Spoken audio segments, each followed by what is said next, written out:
Hey, what's up? This is Ricardo at Parts People, and in this video, we'll outline the steps for completing a part replacement on your Dell PC.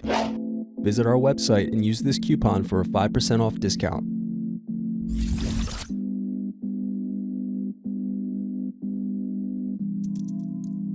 First, unscrew and remove bottom cover access door.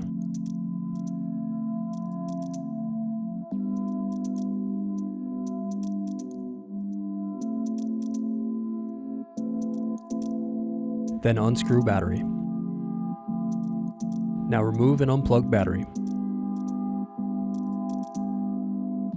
Next, unscrew and remove wireless bracket.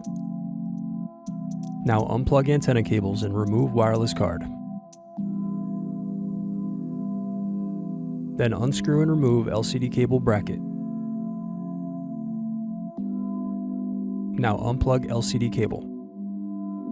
Next, unplug camera cable. Then fully open the screen and lay the laptop face down. Now unscrew and remove LCD display assembly.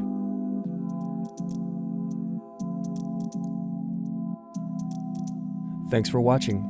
Don't forget to like and subscribe if you enjoyed this video. And if you need more, check out this playlist to watch other tutorials for your laptop. You can also click here to find parts for your laptop at partspeople.com.